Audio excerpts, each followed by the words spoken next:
नमस्कार दोस्तों, स्वागत है आपका हमारे चैनल गोविंद गोपाल में। फिर से एक बार दोस्तों 2 दिन से हमने आपको कोई अपडेट नहीं दी क्योंकि हम आउट ऑफ स्टेशन थे, लेकिन शिक्षा मित्रों से जुड़ी काफ़ी अपडेट हमें इन 2 दिनों में मिलती रही। नीतिगत मामले पर काफ़ी विचार इधर उधर से आते रहे, लेकिन इस संबंध में हम आपको अगली वीडियो में बताएंगे। लेकिन फिलहाल इस वीडियो में जो हम बात करने जा रहे हैं वो बताने जा रहे हैं कि शिक्षा मित्रों का क्या वास्तव में मन बदल रहा है। अब शिक्षा मित्र थक गया है और वो पूरी तरह से हार गया है, क्योंकि 27 जून की बैठक जो हुई थी उसमें शिक्षा मित्रों को लेके कोई भी मामला नहीं सामने आया है। शिक्षा मित्र के लिए जो मानदेय वृद्धि के लिए जो बैठक 27 जून को हुई थी उसमें बस एक नीतिगत मामला कहते हुए मामला ख़त्म कर दिया गया कि वास्तव में अब शिक्षा मित्र मानदेय वृद्धि की उम्मीद रखे भी या नहीं। इसी बात से हताश होकर शिक्षा मित्रों के जो संगठन हैं उसमें एक आधो पदाधिकारी ये भी कह रहे हैं कि अब हमसे और नहीं सहा जा रहा, या तो सरकार हमें स्थायी करे या फिर नौकरी से बाहर करे। ये बात कह दी जाती है आवेश में आके, लेकिन क्या इस बात से आप लोग सहमत होंगे? उनका तो तर्क सिर्फ बस इतना है कि हम आर्थिक स्थिति अपनी सुधार नहीं पा रहे हैं, शिक्षण कार्य के साथ हम अन्य और काम नहीं कर पा रहे हैं। जैसे आपने प्रिंट मीडिया में भी हाल ही में पिछले कई दिनों से पढ़ रहे होंगे, देख रहे होंगे कि शिक्षा मित्र सब्जी भी बेच रहे हैं, बाल भी काट रहे हैं और मजदूरी भी कर रहे हैं, चिनाई भी कर रहे हैं। तो ये सब काम उन्होंने अतिरिक्त कार्य के लिए किया है, लेकिन उन्होंने इसके पीछे सबसे बड़ा कारण ये बताया है कि शिक्षा मित्रों को जून का मानदेय नहीं मिलता है। तो क्या जून के महीने में उनकी आवश्यकताएं नहीं है, उनके घर के खर्चे नहीं हैं, जिसके लिए उन्हें अतिरिक्त कार्य करना पड़ता है और फिर ये आगे काम चलते रहते हैं एक पार्ट टाइम जॉब की तरह। तो उन्होंने कहा कि हम शिक्षण कार्य के साथ इस कार्य को करें तो भी इतना नहीं हो पा रहा, लेकिन शायद अगर हम फुल टाइम ये जॉब करेंगे तो शिक्षण कार्य के मानदेय से ज़्यादा वो कमा सकते हैं। तो इसलिए उन्होंने इस तरह से कह दिया है, लेकिन हमें पता है कि ज़्यादातर शिक्षा मित्र इन बातों से सहमत नहीं होंगे कि उनको या तो स्थायीकरण करे या बाहर करे। वहीं रमेश मिश्रा ये भी कहते हैं कि सरकार संवेदनहीन है, क्योंकि उन्होंने शिक्षा मित्रों की मौत पर कुछ भी नहीं कहा है, यहाँ तक कि कोई मुआवजा, कोई राहत भी नहीं दी है, उनके परिवारजन में से किसी को नौकरी भी नहीं दी है। और जबकि अन्य दुर्घटनाओं में आम जनमानस लोग जो चले जाते हैं, दुर्घटना का शिकार हो जाते हैं, उनको मुआवजा देती है सरकार, घायलों को भी मुआवजा देती है सरकार, लेकिन शिक्षा मित्रों के लिए ऐसी कोई व्यवस्था नहीं कर रखी है।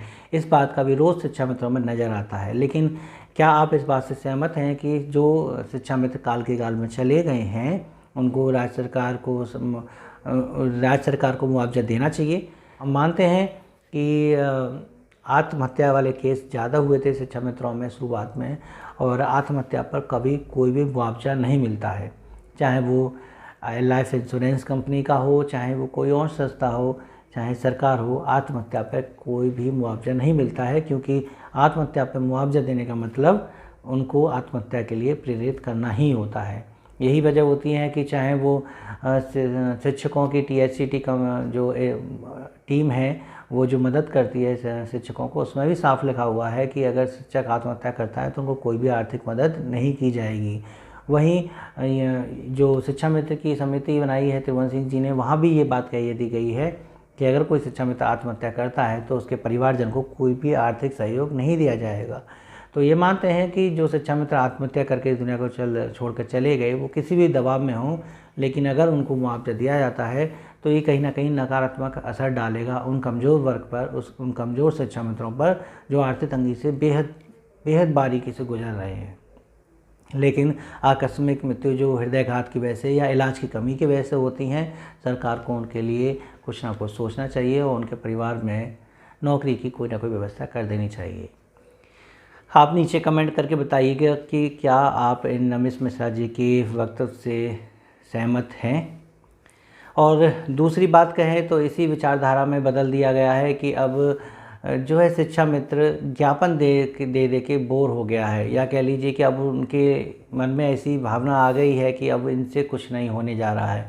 वहीं विनय यादव जो जिला अध्यक्ष हैं दूरस्थ BTC शिक्षा मित्र संघ के, उन्होंने तो साफ तौर पर फिर कह दिया है कि एक संयुक्त मोर्चा बना लिया जाए और दिल्ली में एक विशाल धरना प्रदर्शन किया जाए। सही वक्त है धरना प्रदर्शन करने का, 2024 में लोकसभा का चुनाव है, तो इसलिए वहां पर धरना प्रदर्शन करने की मांग कर रही है। लखनऊ में नहीं, दिल्ली में धरने की तैयारी की बात चल रही है कि अगर ऐसा शिक्षा मित्र करते हैं तो शायद सरकार पर दबाव बनेगा और वे सरकार शिक्षा मित्रों के लिए कुछ निर्णय ले, क्योंकि पिछले 6 साल से आप अनुनय विनय ही कर रहे हैं, सरकार को ज्ञापन देके उनसे मांग रहे हैं, लेकिन सरकार अभी भी कुछ नहीं दे रही है। लोग इस आंदोलन को सरकार विरोधी नीतियों से दर्शाएंगे, उन्हें बताएंगे और शिक्षा मित्रों को सरकार विरोधी भी बताएंगे, लेकिन उनका ये कहना भी है कि पिछले 6 साल से सरकार से शिक्षा मित्र नहीं कर रहा है। और लखनऊ में जो महासम्मेलन हुआ वो इस बात का प्रमाण है कि शिक्षा मित्र अपनी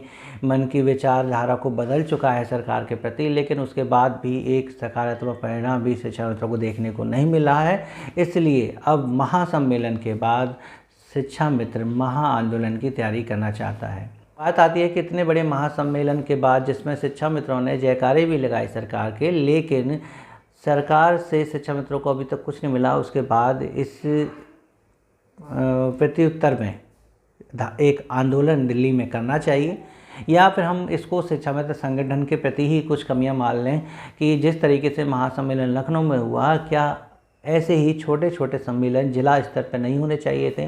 लगातार अगर ऐसे सम्मेलन या कह लीजिए लगातार मंच लगाकर जनप्रतिनिधियों को बुलाकर उन्हें सम्मानित करके उनसे अपनी मांग रखी जाती तो शायद इसका असर कुछ और पड़ता। हाँ, कुछ खर्चा आता, लेकिन शायद प्रदेश संगठन इसकी व्यवस्था करता तो जल्दी हो जाता। आस लगाए बैठे थे सभी लोग उत्तर प्रदेश के प्राथमिक शिक्षा मित्र संघ के प्रदेश अध्यक्ष से, जिन्होंने कहा था कि हर महीने कोई ना कोई प्रोग्राम हम तय करेंगे, लेकिन उस महासम्मेलन के बाद जो प्रोग्राम तय हुआ अध्यक्ष जी का, वो ज्ञापन देने का काम हुआ, जिसको शिक्षा मित्र अब निरर्थक मानता है, उसका कोई औचित्य नहीं मानता है।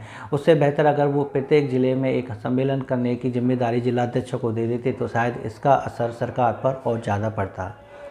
शायद फिर उसके बाद शिक्षा मित्र जो है धरने की नहीं सोचता, लेकिन अब इतने समय के अंतर के बाद सरकार से शायद शिक्षा मित्र अपनी बात रखने के तरीका एक आंदोलन का अपनाना चाहता है। क्या आप इस बात से सहमत होंगे कि दिल्ली की ज़मीन पर एक इतना ही बड़ा, जितना बड़ा महासम्मेलन हुआ, क्या उतना ही बड़ा महाआंदोलन भी होना चाहिए सभी संगठन का एक मंच पर आके? खैर, जो भी है, आप हमें अपने विचार नीचे कमेंट करके ज़रूर बताइएगा। और शिक्षा मित्रों के मानदेय वृद्धि को लेके जो भी संभावना आगे बढ़ने वाली हैं या है ही नहीं, इसको लेके हम अगले वीडियो में बात करेंगे, क्योंकि नीतिगत मामले को लेके काफ़ी लोगों ने अपने विचार रख दिए हैं। उस संबंध में भी हम आपसे बात करेंगे अगली वीडियो में। तो बस इस वीडियो में हमें इतनी ही बात कहनी थी और आपके विचार जानने थे, इसलिए कमेंट करना नहीं भूलिएगा और वीडियो को लाइक और शेयर करना ही मत भूलिएगा।